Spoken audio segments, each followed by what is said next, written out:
Welcome to the Make Work Not Suck podcast. All right, Ryan, you land your dream job, done all the interviews, got an offer, and then suddenly the company hits pause because tariffs made your job vanish overnight. Are tariffs really an economic savior, or are they silently killing your career? Ooh, today we're going to deep dive into tariffs. The good, the bad, and the chaotic. Will tariffs ever bring manufacturing jobs back, or are they just another way to make your work suck? Where do we want to go first? All right, so I think there's some bullet points here. Let's talk about how tariffs can directly impact hiring and layoffs. I think we should also talk about whether tariffs help or hurt American workers, given the fact that, that's what this whole thing is preaching about, is make America great, right? Right. The hidden consequences in healthcare, tech, and manufacturing, how businesses use tariffs as convenient excuses. I like that one. And real world stories and insights straight from the people experiencing it right now. We have some good stories. Yeah. We'll cut through the politics and deliver the straight facts with some fiery takes along the way. Let's talk tariffs. By way of introductions, my name is Daniel Steer. I have worked with companies through the 2000 .com crash, the 2008 financial crisis, the 2020 COVID crisis. So I've been working with companies for a long time, helping them navigate the economic turbulence, the up and downs of the economy, layoffs, hiring freezes. So I'm excited to bring that experience to the current crisis that we're facing with tariffs. And I'm Ryan Hodges, and I've led many teams through uncertainty in these crises. I've even started companies in the downed economy. So there's always a path forward. There's always opportunity. And even companies going through this uncertainty, we've been there, done that. So we've got a lot we can bring to the table to help make work not suck. Yeah. Ryan and I have both seen firsthand how the decisions made by the people at the top work their way down an organization. So we are here to give you the unfiltered truth about what's really going on with tariffs. All right, here we go. So scouring Reddit the other day, right? Mm-hmm. And I'm going to read this post to kick off today's topic. All right.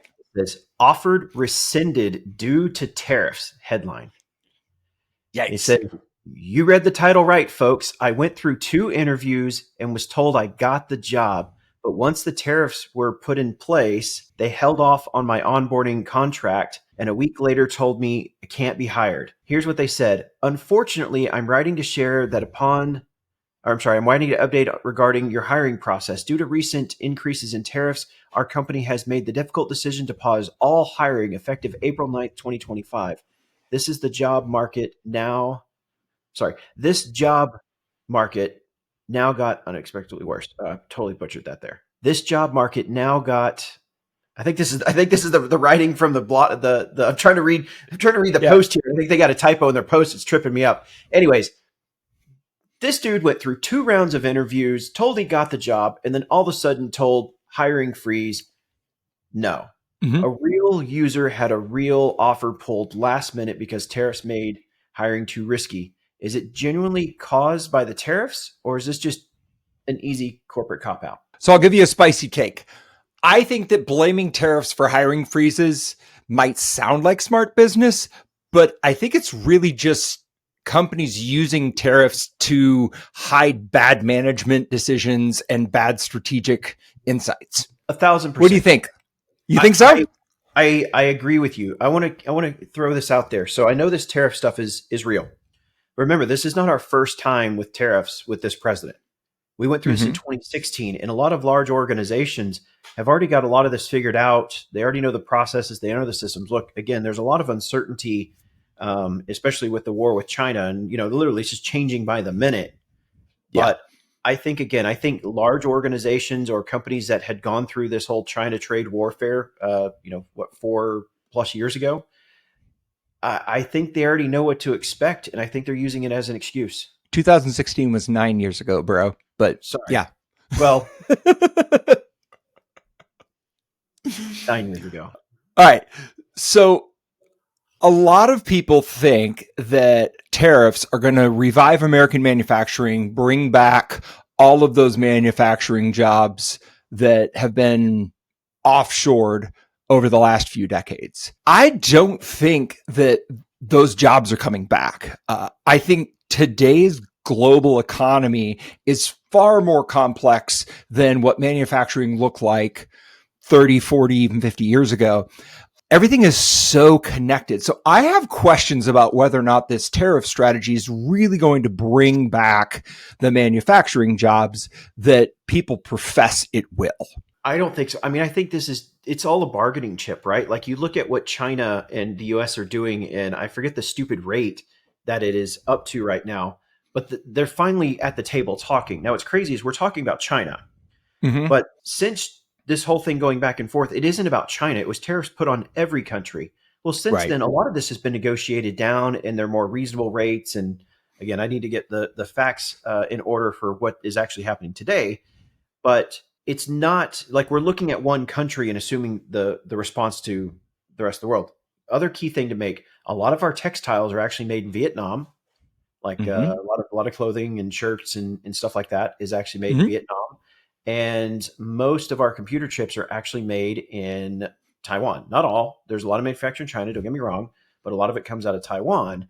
And so I think we kind of associate a lot of things that come out of the East as China, when you look under the hood, there's still a lot that comes from other parts of the world. So again, I think there's a lot of there's a lot of truth in it, but I also think there's a lot of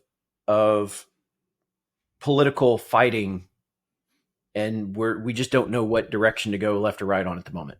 Yeah. I certainly don't think that tariffs are a near-term strategy. At best, they are a bargaining chip, a negotiation tool to get other companies to change their policies, because if we put a tax on them like they have on us, then suddenly it's kind of a wash. And then why are we doing this? And so what if we both agree to just drop everything? I can see that being potentially beneficial in the short term if it works out that way. But in the long run, I think this is, the idea that manufacturing jobs are coming back. I think that just assumes that the economy as it existed 50 years ago is the same economy today. And I just don't think that's true. Manufacturing has gone through a lot of automation, and a lot of those jobs that were, good, stable, high paying jobs, like those jobs don't exist anymore. Robots are doing that now. So even if the manufacturing comes back stateside because of tariffs, they're not going to hire a bunch of people to, run the factories. They're going to be building robots and hiring one nerd to manage the robots. I mean, absolutely. I mean, I think that to a degree is just a cover. And you hear the things like, oh, with tariffs, we can remove the federal income tax. Like, trust me, I would love to remove the federal income tax, but tariffs aren't going to make up enough for it. And you're just going to end up paying it through consumer goods. Like, you're just going to move the money from one to the other. Right. But I think where the real hit is going to come, and this is a post from a comment on Reddit, it said tariffs aren't about cars. Start thinking about meds. 80% of generic drugs come from India with Chinese ingredients. If China stops exports, we're in big trouble. Your generic drugs, where are you going to come from? That's going to hurt a lot of people. Although I would say even a 100% increase on generic drugs is still going to be significantly cheaper than a lot of the branded drugs. So it's going to hurt, but it's still probably cheaper than your best alternative. Agree. Now, I think this depends on the situation. If the generic drug goes from $4 to $5 per prescription refill to, let's say 3 times that. So it goes from $4 to $12. That still could be enough of a hit on a frequent person, especially absolutely elder person on a Social Security income, or a younger person still getting started in their career, or someone in a lower income area. Like, that's still a huge hit to the pocketbook. Right. I mean, think about it this way. Tariffs aren't protection. They're economic Russian roulette. And your healthcare is not one bad tariff decision away from collapse. Yeah. So, what's interesting is what we're already starting to see. You're already starting to see companies that are shipping product from, China to some other country and then they're shipping that into the United States to get the other tariff. I think all you're going to do is create this logistical nightmare. You'll save the tariffs, but you still end up putting more logistics cost on the consumer. Now, granted, are we trying to get rid of Temu because we don't want people directly importing from China? That's only a small percentage of what this impacts. Yeah, if I was a business that was doing a lot of import, I would find a factory, not even a factory, I would find a warehouse in whatever country had the lowest tariffs with the United States. And I would import everything into there and then go from there to the US. So if it's Canada, if it's Mexico, if it's, whatever country it is, I don't know, shoot, I'd buy an island and call it, make it its own country and just put one big warehouse on it and move all my goods through there so I can avoid the tariffs. Like, this is what people are going to do over the long run if these tariffs are actually enacted and enforced. Well, the big companies are already doing that. Sure. They did it the last round. They're already looking at ways to do it now. And the real question is, like, how much is that going to hurt the small business sector? Here's another thing is, keep in mind when the tariffs went through in, I know it was in the 2016 presidency with Trump. I forget the exact year it was, but you got to remember there were a lot of companies, a lot of e-com companies that spun up during COVID, where that whole first round tariff battle was already kind of settled, if you will. Like, you already knew the game. You already went through the turbulence. Mm-hmm. Companies that were older than that and had been more established already went through this. But all those companies that got their big boom during the COVID era, that was after that last trade war. I mean, now you've got a lot more small businesses trying to figure out how to navigate this turbulent time. And when the largest workforce in America is the small business employee, or most of America is employed by small business, and makes up what 2/3 of the working class? The workforce. Yeah, yep. I think so. So let's talk tariffs and automation, because I think this is, I'm curious as to your perspective on this, because as I understand it, automation was kind of already reshaping the manufacturing industry and other industries as well before tariffs kicked in. Example, Amazon has been investing millions in automation and AI. There's this, I read this article about something called Flippy, which is like an AI burger flipper. I know I work with a lot of people in quick service restaurants, and they are already investigating and researching and building prototypes for robotic and AI driven cooking technology, right? So they don't have to hire people to work in the kitchen. I think tariffs accelerate that push. I think that most of those business owners, those quick service restaurants, they can't wait for the day that a robot is cheaper than a 23-year-old who may or may not show up today, may or may not wear their uniform, and will always bring their baby mama drama with them to the office. So the moment that those things start becoming too expensive, they are absolutely going to switch to some sort of an automation AI solution. And I think tariffs might be giving employers another excuse just to replace human jobs faster. I think to a certain degree, yes. But I mean, yes, we're already moving that direction. I think there's a couple of components of it. Is, that robot's going to cost $20,000, $30,000, $100,000 to install, maintain, et cetera. It's still got to be manufactured somewhere. Right. And so if you manufacture that here in the States and its cost is, 1.5, 2x, maybe even 3x, depending on what it is, can that small business owner afford to put that machinery in? Now, this is where you're going to have an upside down competition. Large chains, those with big, access to capital, et cetera. Of course, they're going to be going through, and they'll be leaner and meaner. It's going to be a big capital expenditure.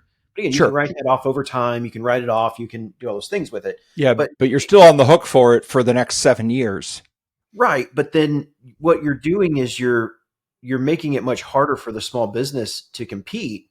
And so I think that's really where it can hit. Now maybe there's a balance in here where you've got, the bigger groups are going more automated, and that gives more good talent to the small business owner. And people, there's a cost to hiring people, Right. but they don't cost $30,000 before they start working, Right. Yeah. unless you're paying a recruiter, but that's a different story. Yeah. If you think tariffs are going to bring back $30 an hour manufacturing jobs, you need to wake up. The only thing that tariffs are going to bring is more robots. I agree with that. It is an acceleration of technology. It is pushing things forward. I think the biggest thing the tariffs is it's just going to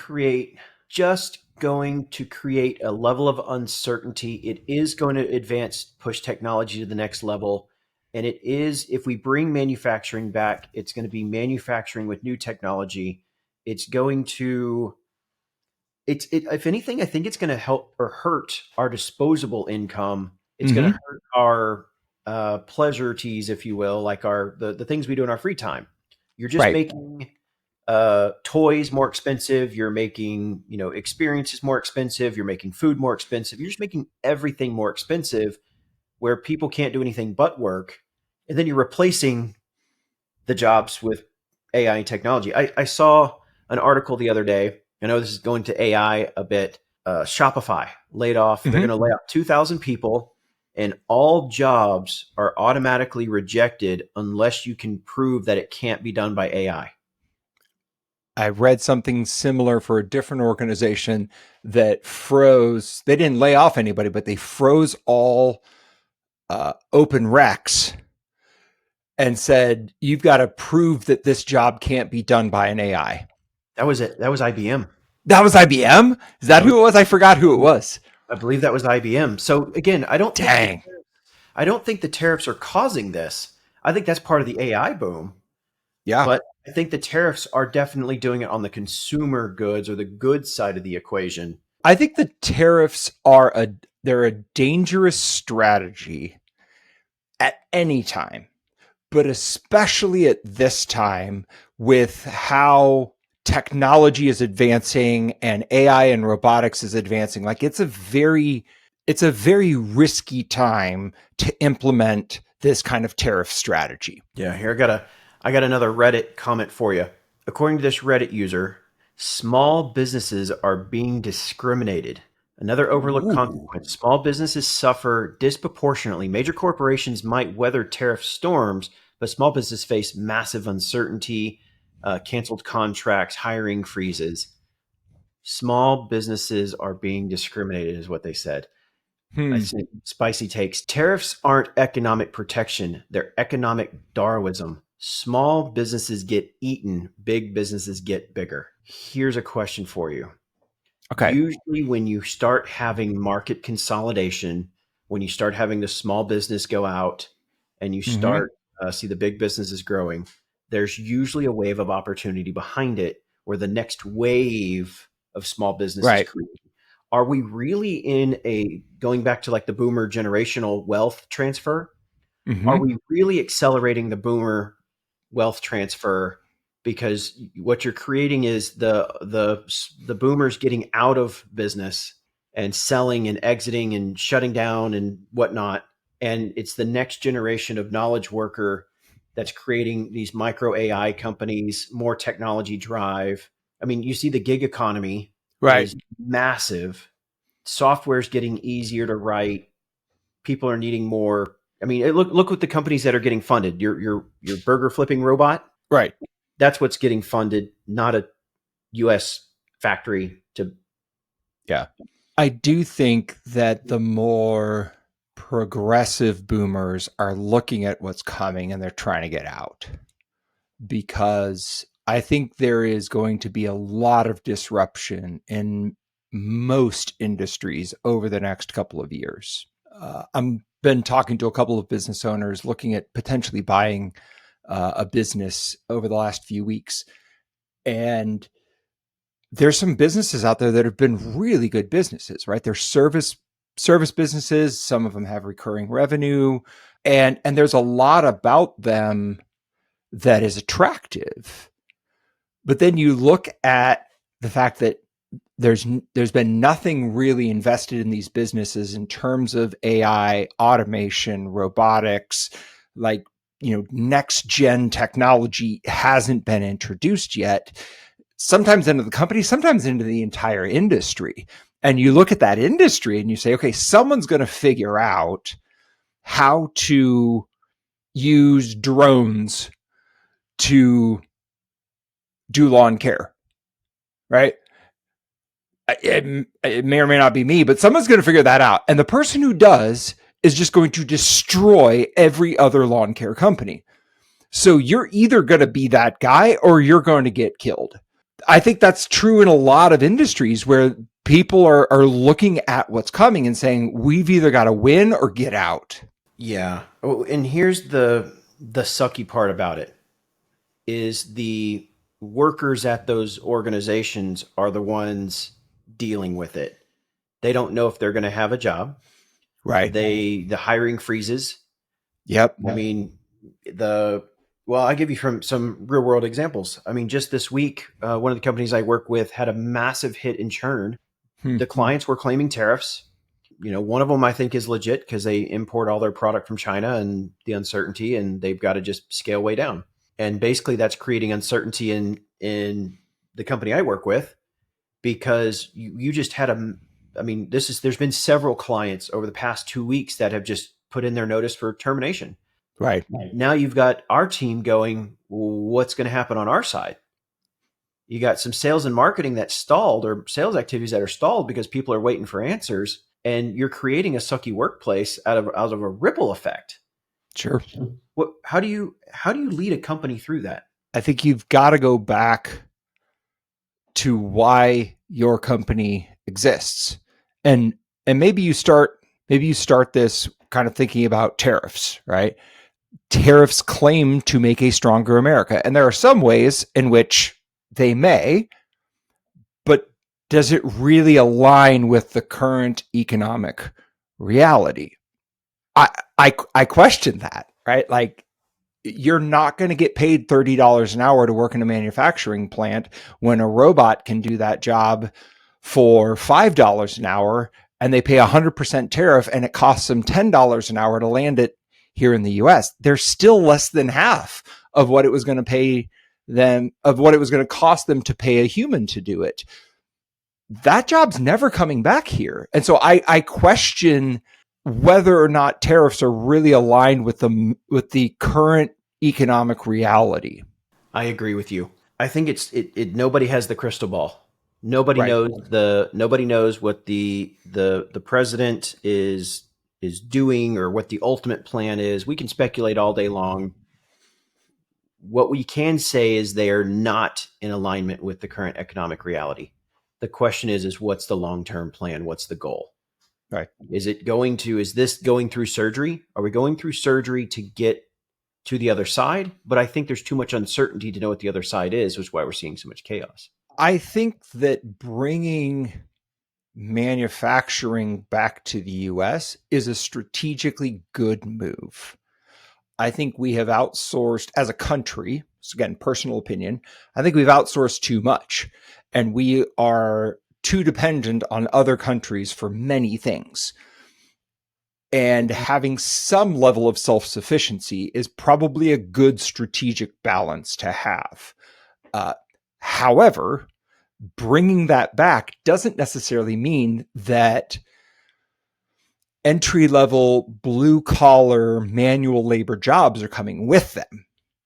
You can bring manufacturing back and just employ robots, and that employs a very different kind of person. And the individuals that are going to be most negatively impacted by that are the people who are looking for those more blue collar working class jobs. And that's the part that really concerns me is I don't know where those jobs are going to appear.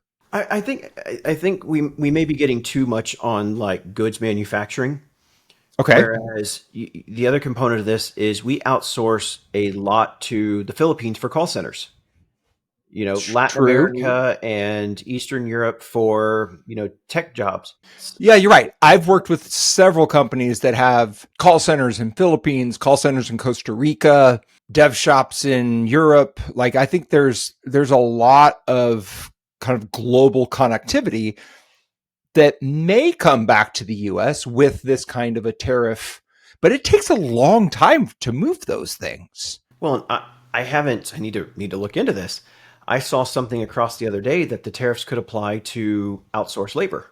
Ooh, So that's a new thought for me. So there's several. I mean, this is where the uncertainty goes. Like, if you've got a call center in the Philippines, that job's not coming back either. Where that job is going to go, and even unfortunately for the people in the Philippines, that's going to go to AI. Yeah. So I think there's the tariffs. There's manufacturing back in the United States, and then there's tariffs for alleviating tax pressure and generating revenue to reduce the debt and all these things. I think at the end of the day, it's just an excuse or a means to progress society. And I'm all for progressing society forward, but you got to do it in a healthy balance, because if you knock everybody out in the process, what did you do it for? Right. Yeah, I think there's a lot of workers that are facing pretty uncertain career paths, last minute job changes, last minute job losses, being forced to transition careers into another field. I think these tariffs are creating a lot of chaos in the short term. I don't know if in the long term it's going to be worth it. I mean, none of us have the crystal ball, so only time can tell. But it goes down to, I think what we're really seeing right now is we're seeing the toxic workplace culture being created because of the uncertainty that these tariffs are creating. Perfect example with the organization I talked about a minute ago. It has nothing to do with the employees of the company. It's the response. Now I got a spicy take here to go with it. Okay. Their customers are giving notice because of the tariffs and saying costs have gone up and we can't afford the service. What's interesting is, out of all of the notices I've seen, we love working the team. The team has done phenomenal work, great to work with, done great services over the years. Great. Change in business direction, can't afford it anymore. So what does that say to the people at the company I work with that service that? They get this great note, they get this great call out from the client saying everything's great, but we're canceling our contract. Right. And then you've got, several of those hit in a short amount of time, and the culture has gone down. Here's the spicy take. If your workplace culture tanks because of tariffs, it's time to stop blaming the tariffs and start blaming leadership. The reason I say that is, in that moment, yes, there's a lot of uncertainty and it creates a lot of fear. And do I have a job? It's going to take strong leadership from every leader from top to bottom of the organization to ensure that there is a plan, that there is a path forward, and that we are trying to overcome this adversity, given the slap in the face that we just received. Yeah. Versus if the organization blames the tariffs, we lost these 5 accounts because of tariffs, and therefore we're going to fire everybody because of tariffs, and it is what it is, and whatever. No. I don't know how I feel about that spicy take. I think I'm going to agree and disagree. We are absolutely in an inflection point. And we have been for years. I think the tariffs are just accelerating it. So if I think about your client as an example, they've got a lot of clients who are canceling service contracts, because they're citing the tariffs as, kind of the strategic change in direction. Could the leadership team have foreseen this? Maybe. Didn't have a whole lot of heads up, but they could have seen it coming, because Trump was talking about this, 6 months ago on his campaign trail, right? So there's probably some level of scenario planning that the leadership team should have done that says, okay, scenario A, Trump wins the election. scenario A dot B, Trump follows through on everything that he's saying, and we see 100+% tariffs on Chinese goods. What does that do to our business? Right. So leadership could and should have done that. So, but what you're assuming is they listened to the episode we dropped in November to say exactly that. Because remember, we did an episode that said, "What do you do in the uncertainty of the president?" And we called that out exactly. So you're basically saying, fast forward, what is that? 6 months later, if you didn't listen to the advice then, what do you do now?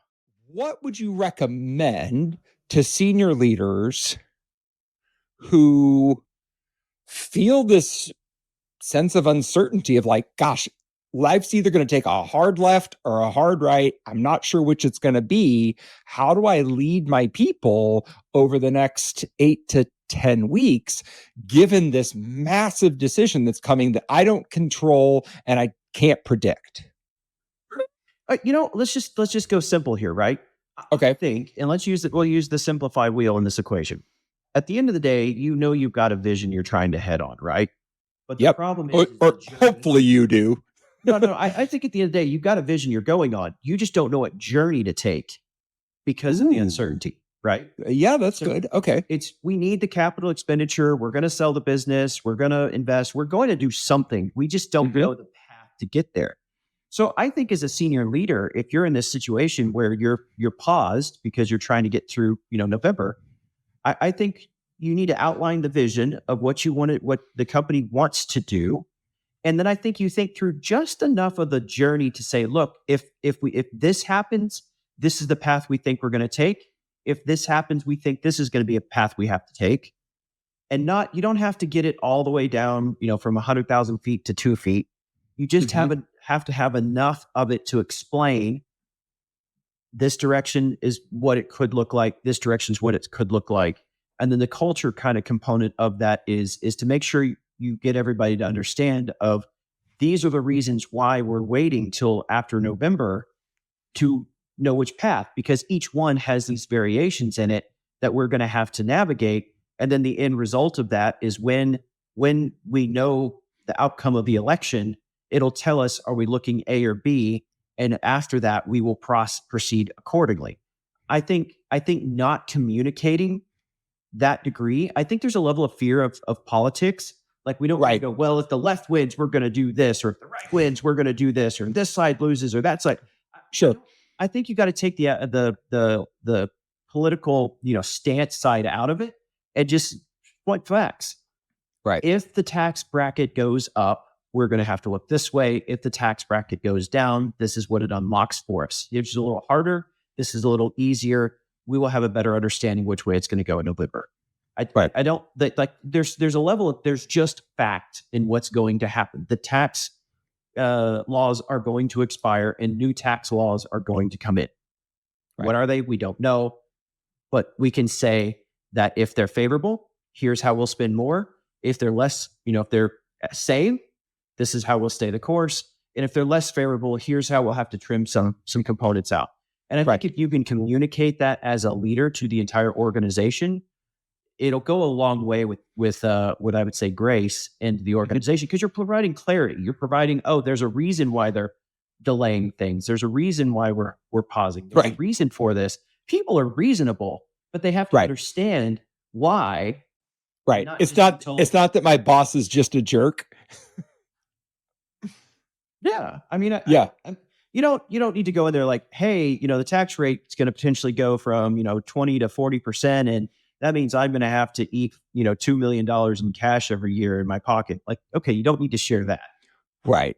But people can do deductive reasoning. Hey, the tax rate could go from 20 to 30%. That's going to have an impact on our bottom line. Sure. Yeah. I would absolutely agree with you. I would say for a lot of Americans, and I even think about myself early in my career, like I would hear politics and I would hear stuff on the radio or on TV, and then I would think about my job, but I didn't really know how to connect those dots. And so I think one thing that senior leaders can do is kind of help their people connect those dots and say, look, if this happens, then here's what that consequence or what the impact is going to be to our business. Not saying I'm voting for or against that person, just saying this is what is likely going to happen if the country heads in that direction. And if we go in this direction, there's pros and cons with that. But here's what those would look like. Because I don't know if the average American understands what the connection is between what happens in November and what happens in their work. Ladies and gentlemen, this is why you should listen every week to the Make Work Not Suck podcast. Just drop in knowledge, bring your own bucket. But even if they had done all that, there's still going to be an impact, right? Like you can't ramp up your domestic sales and marketing efforts fast enough to account for the drop in revenue. So I will agree with you that leadership is on the hook to see kind of around the corner and to have various plans that they can enact depending on what they see in the market. Here's where I'm gonna. Here's where I'm gonna challenge you. Here's where I'm gonna challenge you. So the spicy take is if your workplace culture tanks because of tariffs, it's time to stop blaming the tariffs and start blaming leadership. Oh, yeah, culture. If the culture tanks because of tariffs, right? Because you didn't plan ahead. It's because you didn't do everything you just said. You didn't plan ahead. You didn't rally the troops. You weren't transparent. I mean, go listen to like our past, 5 podcasts where we talked about, transparency in the organization and how to not with fear and be the domineering boss episode. Again, another reason why you should listen every week. We're talking about the domineering boss episode. If you're a domineering boss, you ignored the signs. You didn't take the advice to do, what we talked about in November. And now these tariffs are here and the uncertainty is catching up. The red line of your leadership catching up. It is time to blame leadership. How to deal with a difficult and domineering boss. Ryan, where would you start? All right. Step number 1, stay professional, not emotional. I've got some deep insights on this one from the last 24 hours, but it's keep your emotion in check. I know that sounds easier said than done. Your boss's intensity does not define your capability. Stay calm, stay collected. Now, that's easier said than done, especially when you're triggered. Why is this so important? Oh, I would say lots of reasons. I think one of them is that most of us do not make good decisions when we're emotional. There's a lot of psychology behind that and how your cerebral cortex shuts down when you're in fight or flight mode. It's your animal brain or your lizard brain, as some people say, that it's driving the bus. And you do not make strategic decisions when you're in that kind of a mode. You are very reactive and volatile, and good things usually do not happen. So I would say that's probably the first and most obvious reason to keep your emotions in check. So Stephen Covey says the point between stimulus and response lies your freedom. That is your freedom as a human being because you are in control of your own response. And the problem is when you allow somebody else to control that, when that stimulus happens and you respond with that emotional attack, that is you're giving your freedom to somebody else because you're responding to it. So that gap between stimulus and response is your freedom. And so in a professional environment, if your boss does something that triggers you emotionally and you respond back, I mean, I'm sure there's tons of people that'll listen to this and say, yep, I went off on my boss and I was fired the next day and I knew it as I was walking out the door. Take a step back, take a break. Don't let it trigger you. Walk out of the room, grab walk into the stairwell, or if you're home and, make sure you're off Zoom and outside and scream. Sure, let the emotion out. I think one thing that also falls apart in this one is when people take this to like their coworkers or their parallel bosses and they unload the emotional response and it creates drama. It creates that emotional baggage. It creates toxic culture. So I want to actually hang on that one for a second because I think there's a difference between venting proactively and venting destructively. Okay, say more. In the instance when a boss triggers you, and I say this, I open with this with the last 24 hours. Literally, I've been triggered by an organization I was worked with. There's a difference between allowing that emotion to trigger you and just instantly respond back. Because my inclination, I want to, send the nasty email or I want to fire them. I want to do all those things, but I know that's not the right thing and that doesn't create a win-win environment. Instead, I had the opportunity to meet with another individual in the organization and said, look, this is my problem. I'm going to tell you my frustration, but I want you to help me come up with a solution because I'm not articulating something correctly. And so, I mean, obviously keeping myself in check, I let some of my frustrations out, but I never was, belittling or, negative or just flat out bitching. And the whole context behind it was, can you help me find some gaps in my frustration that'll help me turn this into a more positive interaction and help me convey what's really frustrating with me. So I think that advice might be further down, point number 4 when we get to it. But I think it's the difference between when that trigger happens and how you respond to it is what'll make or break when you get down to point number 4. Yeah. And in the example I'm giving, the company that I'm talking about, there is a problem with the culture but it stems from poor leadership decisions that were made a year ago that were not acknowledged, and even worse business decisions that were made in Q1 this year that finally got the owners to see the problem, and now we're paying the sins of the past today. You're paying for it. And we're trying to fix it in an uncertain economic situation. Like, Ugh. you just fucked yourself over 5 times sideways. It's time to blame leadership. Right. Yeah. I like that call out, because if your revenue tanks because of tariffs, I don't want to blame the leadership. Right. But if your culture tanks because of tariffs, and I think that was your spicy take that I think I missed the detail of. If your revenue tanks because of tariffs, that happens. Leadership team needs to be prepared for that, have a plan for that, and begin and execute that plan as quickly as possible. But if your culture tanks because they're caught off guard, they don't understand the shift in strategy, they feel surprised, yeah, that's a leadership problem. I mean, yes. I think what you're going to see here is I think there are amazing organizations. I see them, we're talking about on the negative side of it, and we should probably get some positive side. There are some organizations that are being phenomenal at leading through this with their people, and they're rallying, they're working with their people, they're working with their customers, they're being proactive. I mean, I even saw a company where they would actually refund the customer or drop their fee to help them get through. And if they didn't see a lift on the other side, then the customer didn't have to pay. Like, they're putting their money where their mouth is to service their customers, to bring that level of certainty to their company, retention of the customer, and the customer itself. So I think there are, if you're feeling in a toxic work environment, or you can feel it getting worse, or your job is sucking more than it was before we went into this situation, I think we got to start giving some practical advice for those individuals that can take this advice and do something take control of their own destiny. Yeah. Then move forward. So here we go. Let's here's the top 4 things, rattle off real quick, and then we can get some more context. So number 1, diversify skills and career portfolio. Number 2, be proactive about industry shifts. Stay informed. Number 3, connect deeply with your network. Now is the time to build safety nets. Number 4, speak out. Tell your elected officials your experience with tariffs. Talk to it with your boss. Don't be quiet about this. Yeah. I love all of those. Wayne Gretzky was famous for saying, scoring goals is not hard. You just got to skate to where the puck's going to be. I think this is a really good time to think about, where's the puck going in your industry? What is the job market going to look like for your skill set in the next 5 to 10 years, with AI and automation and globalization and all these other things that are happening? Like, spend some time thinking about, what does your job look like 5 to 10 years from now?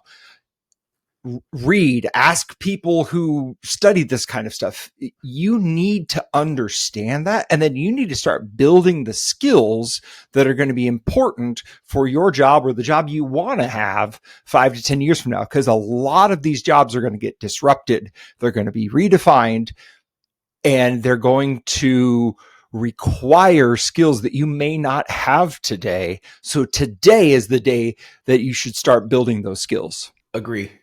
Okay. So that's diversifying skills in career portfolio, right? Mm-hmm.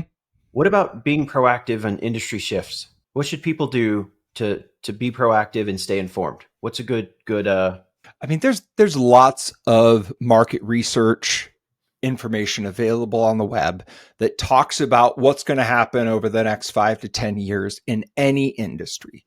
So, that's pretty easy. What's going to happen in healthcare over the next 10? Put it into Google, read a couple of articles. Are they perfectly correct and 100% accurate? No, of course not. But they're going to tell you directionally what the smartest people in that industry think is going to happen. And if your industry is projected to grow, great. Find out why. If it's projected to shrink, find out why. Maybe then go spend some time researching what are the industries that are going to grow over the next 5 to 10 years, and what kind of people are they looking to hire? What kind of skills are they going to need? More and more people are going to expect you to be fluent in working with AI, right? Like that's going to become a bare bones table stake expectation of a role. So I would say start playing around with ChatGPT, start playing around with Gemini or whatever it is that you've got access to. That's a skill thing, but any industry you go into is going to expect you to know that. I think it was Mark Cuban said that in the coming years, running a business without AI is going to be like running a business without electricity, right? You need to understand how to plug things in. AI is the same way. Build a basic understanding of what AI means for your business. All right. So staying back on the being proactive, stay informed. Mm-hmm. I hope this goes without saying, but obviously don't believe absolutely everything you read. Make sure you got trustworthy sources. Make sure if you throw it in chat, like great for doing research with Chat GPT, but I think this is gonna compound into the next bullet here. But don't just take everything you read with a grain of salt, because at the end of the day, a lot of articles are designed to get clicks and advertising revenue, et cetera, et cetera. Yep. Good point. So, just again, it's great to stay informed. Just make sure you're getting trustworthy sources. And I think this pairs into number 3, which is deeply connect with your network. It's time to make sure you've got those one-on-one connections with people that you can leverage each other, that can mentor you, that can help open doors for. And if you remember the episode we had a few weeks back, we talked about authentically connecting with your network, not just, hey, I want to connect for my own personal growth, but again, mutual and authentically connect out. But I think if you can connect with people in your industry, get those connections and those learnings, one, you'll stay informed and you can get insights. And that's a great way to connect with people, is like, hey, I'm trying to understand more about, if you're in the mortgage industry, find other mortgage brokers or find owners of mortgage agencies or, other industry resources. Connect with them, because right now the mortgage industry is kind of a shit show.